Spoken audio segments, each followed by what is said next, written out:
All right, so we are here at the Planning Podcast where we take a lot of this strange information that could be burying truths about money and really drag them into light.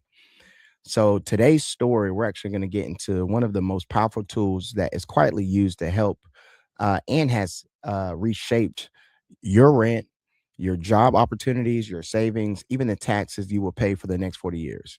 Probably may have never heard of it, and it is called quantitative easing.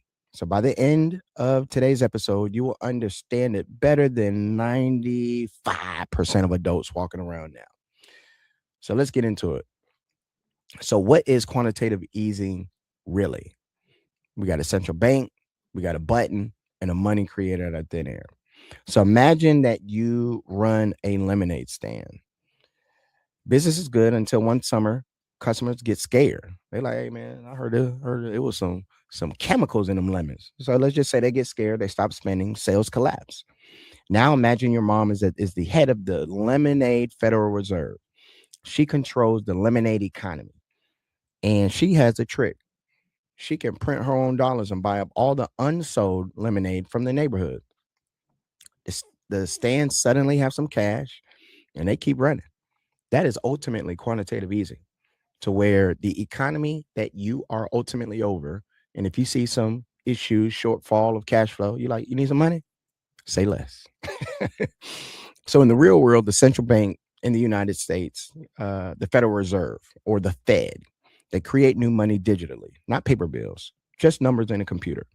And it uses that money to buy huge amounts of financial assets, mostly government bonds, and sometimes mortgage backed securities from banks and big investors. Why? Two reasons. First, it pumps cash into the system. So banks have money to lend. So we learned about that. Second, when the Fed buys bonds, bond prices go up. And when bond prices go up, interest rates go down. Lower rates mean cheaper mortgages, cheaper car loans, cheaper business loans, cheaper everything.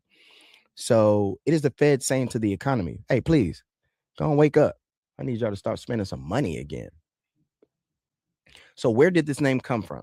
Right? Where did the name quantitative easy come from? It's a clunky name, like quantitative easing. Like, huh? It was coined by a German economist named Richard Werner in the mid 1990s. Werner was working in Japan at the time, watching the economy collapse in slow motion.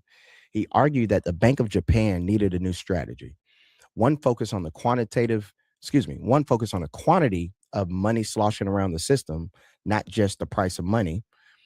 In the Japanese term, I'm gonna try my best, y'all. In Japanese, the term is ryoteki kinyo kanwa. Werner translated it into English, and the phrase struck. And in March of 2001, the Bank of Japan officially adopted it as a policy. All my Japanese followers, help me out. Hopefully, I pronounced that the right way. So, quantitative easing.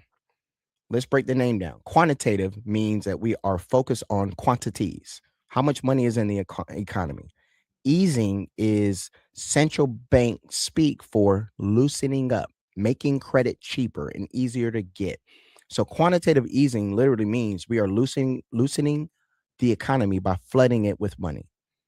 So bland name for a very extraordinary act.